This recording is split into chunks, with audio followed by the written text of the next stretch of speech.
Ngayon lang kita nakita rito sa department namin. I'm Kara. Dennis. Ang pogi mo. May girlfriend ka? I just wanna make sure kasi crush na yata kita. Wala. Sure ka? Baka mamaya may sumabunot bigla sa akin or biglang may mag-DM sa akin na you don't know me but I know Dennis. We've been in a relationship for... Never pa ako nagkaka-girlfriend. Ako pwede mo ako maging girlfriend. I mean, crush. No thanks. Nga pala, baka isipin mo kasi interesado ako sa'yo. I'm just being honest. May charger ka ba? Meron, Type-C ba? Sakto lobat kasi ako. Nalobat first sight sa'yo. Kung hindi ka naniniwala sa love at first sight, sa second sight, third sight, fourth sight, fifth sight, Hindi ako naniniwala sa love. sa crush, naniniwala ka bang crush kita? Crush kasi napapugian ka sa akin. Lilipas din yan. Kung ako sa'yo, huwag mo na sayangin yung oras mo sa akin, miss. Iba na lang yung kulitin mo. Ano yan? Ba't may sugat ka sa tuhod? Wala na tapilok. Just mind your own business, miss. Band-aid. Di ko kailangan yan. Kapag nalagyan niya ng infection, sisisihin ko sarili ko kasi hindi mo yan natapalan ng band-aid kahit inalok kita. Umuulan. Hi, Dennis. Wala akong payong kaya huwag ka na umasang sasabayan kita, miss. So kung may payong ka, maisasabay mo ko? Hindi. Susungitan kita hanggang sa ma-turn off ka sa akin. I told you, lilipas din yan. Alam mo, kahit sungitan mo ko, ang gwapo mo pa rin. Pero sorry ka kasi hindi naman yun yung dahilan kung bakit crush na crush kita. Crush kita kasi nakita kitang sinagip mo yung kuting na muntik na masagasaan last month. So I therefore conclude na you are a very, very kind person. O payong, ingat ka sa pag-uwi mo. Paano ka? Oh, I have extra. Nagdadala talaga ako ng isa pa just in case na may friend or kakilala akong walang dalang payong. Huwag mo na isa sa oli sa akin to maulan na sa mga susunod na araw, next week, next month, next year, and next year. Bye, Dennis! See you tomorrow! Good morning, Dennis. Kumain ka na ba? Hindi ako gutom, miss. Hala, hindi ka ba nagpa-breakfast? Here, take my sandwich. Ayoko. Kapag nag-collapse kasi sisihin ko sarili ko kasi hindi ka kumain kahit inalok kita. Hilig mo mang guilt trip, no? Kainin mo na to and take this bottled water. Hindi ko pa naiinom yan. Paano ka? Alam mo, kahit ang sungit mo sa akin, naiisip mo pa rin talaga ako, no? Ano nga yan? Ewan ko sa'yo. Progress tawag dyan. I feel like you're starting to trust me na. Thank you, Dennis. Dapat nga akong nagpapasalamat. Hi, Dennis. Hello. Bakit nandito ka sa stock room? Inutusan ako eh. Ikaw. Kapag stress or malungkot ako, dito ako napunta. Tahimik eh. Balik na lang ako mamaya. Anong problema? Akala ko ba alis ka na? Sasamahan kita. Hindi na. Sige na. Basta dito lang ako. Magtatanong ako Bakit parang takot na takot ka sa tao? Bakit parang ayaw mo nilalapitan ka? Ayaw mo na nagbibuild ka ng connection from other people? Okay. Iniwan ako ng mga magulang ko ng bata ko. Yung nanay ko namatay tapos yung tatay ko sumama sa ibang pamilya. Nahanap ko siya last month kaso sinabi niya na lumayo na lang daw ako. Lumaki ako sa tito at sa tita ko kaso hindi naging maganda yung trato nila sa akin kaya pinursige ko talaga na makaalis sa poder nila kaya eto na ako ngayon. I'm currently living alone. Kaya kapag may gustong pumasok sa buhay ko, iniisip ko kaagad na iiwan nila ako. Naiiwan mo rin ako pagdating ng panahon. Kaya huwag mo na sayangin yung oras mo sa akin. Hindi naman kita iiwan eh. Kara, Oh, sinabi mo na yung pangalan ko. nagdudugo yung ilong mo. Kara! Bonnie, break na kami. Ay, we? Feeling ko the more na tumatagal yung relasyon namin, the more na lumulubog ako. Sana kasi ginrupong mo yung sarili mo into to, Danica. Tsaka simula na nagkahiwalay kami ng block, naramdaman ko na. Naramdaman mo na naiiwan ka niya. Oo. Eh di sana binilisan mo maglakad. Buisit siya, hindi niya na pala nakikita yung halaga mo. Lagyan na kaya kita ng price tag. Hindi ka talaga marunong mag-comfort, Bonnie. Kapag naman hindi ako nagsalita, sasabihin mo na magsalita ako na magbigay ako ng opinion. Ngayon naman na binubuka ko yung bibig ko, naiirita ka. Ang pilosopo mo kasi. Never mind. Nakaka-stress naman kasi yung ex ko eh. Mag-iisang taon na nga kami tapos ngayon pa siya nagloko. Ano gusto mo next year? Bonnie? Mababaw ba ako para magalit sa kanya kasi hindi ako yung sinakay niya sa passenger seat niya? Yung ka-blockmate niyang babae yung pinaupo niya ron. Tapos pinagbuksan niya pa ng pinto nung hinatid namin si ate girl. Think mo yata, babe. Wow, babe na yung tawag mo sa akin. Kanina nung kasama natin yung blockmate mo, uy lang yung tawag mo sa akin na. Ano, di ka na nahihiya? Ano pinagsasabi mo dyan? Parang hangin nga lang ako kanina sa kotse. Hindi niyo man lang ako pinapansin. Tapos enjoy na enjoy ka pang kausap siya. Hindi ka naman kasi makaka-relate sa amin. Bakit mo siya pinaupo sa passenger seat mo? Ako nga na girlfriend mo, never mo pinapaupo ron. Tapos ano yung sabi niya kanina? Oh my gosh, third time ko na makasakay dito sa kotse mo. It's so comfortable. Ano yun? Babe, she's a guest. Kailangan niya maramdaman na special siya. So, hindi ako special para sa'yo.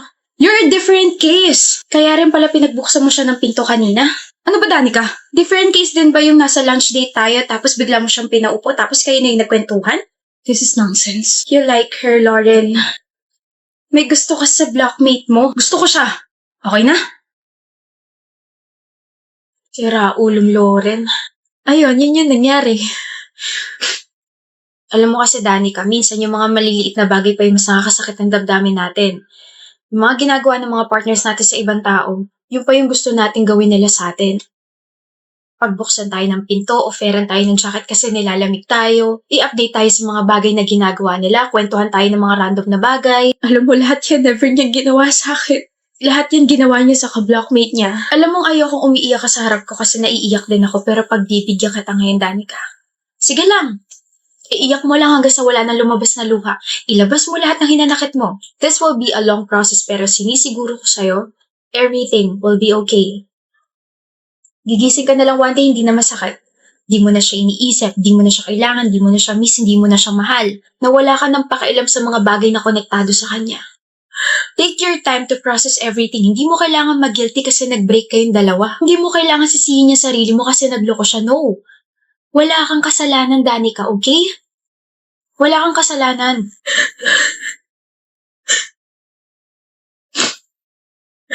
Anak nang lalo pa nga naiyak. Alam mo, Bonnie, ang pangit mo magseryoso. No? Lalo ko naiiyak. Just my 2 cents. Pero sa sobrang dami ko sinabi, parang deserve ko ng 500. Wait lang. Joke lang, huy. Niloko ka na nga, papaloko ka pa sa akin. Ito na lang tandaan mo. Bestie, kapag kaya mo ng sumugal, tawagan mo ako, okay? Bakit? Para makapaglaro tayo ng pusoy. Bonnie! Joke lang, joke lang. Unggoy-ungguyan na lang. Tinanggal mo ako sa grupo, Nadia? Tumulong ka ba? Hindi naman na. Sabi ko naman sa'yo, wait lang, di ba? Yung wait mo inabot na ng 1 buwan. Ibalik mo ako sa grupo. Napasa ko na yung paper, Roy. Wala ka na magagawa. Bawiin mo yung papel, ilagay mo ako ron o mag-i-eskandalo ko rito sa harap mo. Yun na nga lang yung tanging paraan para pumasa ako sa prof natin tapos hindi mo pa ako pagbibigyan? Kasi sabi mo lang, yun na nga lang yung tanging paraan mo para pumasa ka, hindi ka pa nag-exert ng effort. Ang tawag sa'yo, tanga. Gusto mo bang ipahiya kita rito sa public, ha? Sa tingin mo, natatakot ako sa'yo? Alam mo, ito yung dahilan kung bakit hindi ako bumalik sa'yo nung nakipag-break ka sa akin. You never gave me a chance to redeem myself. Wait, paper yung pinag-uusapan natin tapos bigla mong inungkat yung dati. Hindi ba parang ang petty? Totoo naman eh. Gusto mo ba talagang ungkatin natin yung past? Sige. Why would I give you a second chance in my life kung ilang beses mo akong pinahiya at binastos nung second year tayo? Hawakan mo tong bag ko, Nadia. Sorry, Roy, may mga hawak kasi ako. Hahawakan mo to, babatok sa'yo to. Yan, tama yan. Sumunod ka kaagad. Dami pa sinasabi. Roy, gutom na kasi ako. Pwede bang mauna na muna akong kumain? Ano ba sabi ko? Mag-diet ka, di ba? Bawasan mo naman yung bil-bil mo. Nakakaya ka maging girlfriend eh. Hoy, pero huwag ka naman ganyan sa girlfriend mo. Wala kang pakiat. Ikaw naman babae, dyan ka lang. Hintayin mo matapos ng game namin kung hindi babatukan talaga kita dyan. Ikaw na nga tinutulungan. Bumiti ka nga. I don't feel like smiling, okay? Tataray ka na. Kala mo naman kung sino. Hingiti ka o pipigyan ko yung bibig mo. Baka sabihin nila, inaapi kita. Nabasa mo ba yung text ko? Roy, ayoko na. Ano? Gusto ko na makipaghiwalay. Hindi ko na talaga kasi kaya eh. Hoy, pinapagawa ko lang yung mga assignments ko tapos makikipaghiwalay ka na. Ang drama, ang putik. Ayoko na. Alam mo, paulit-ulit ka na lang. Gusto mo na naman makipaghiwalay. Wala naman akong ginagawang masama sa'yo, Nadia. Ayoko na. Gusto mo sampalin kita? Ayoko na. Nag-i-expect ka bang hahabulin kita? Hindi mangyayari yun.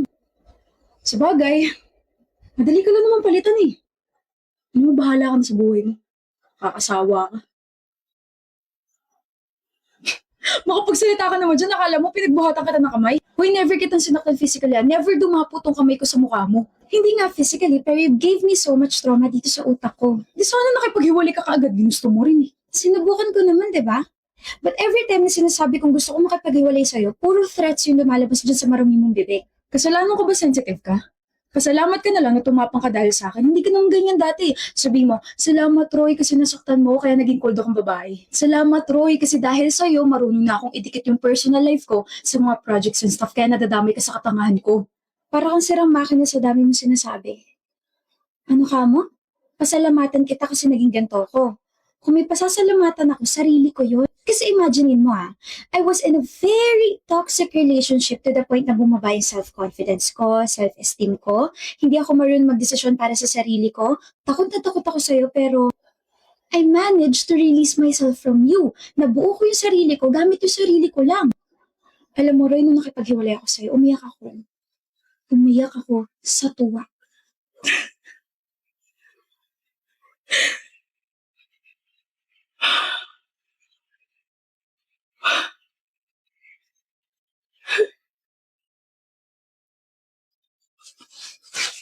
Pero syempre, hindi mo maiintindihan itong mga sinasabi ko kasi failed ka na nga sa pagiging boyfriend, failed ka pa sa pag-aaral. Try mo kaya mag-backread. I give you enough chances to pass your part sa paper kaya kasalanan mo kung babagsak ka.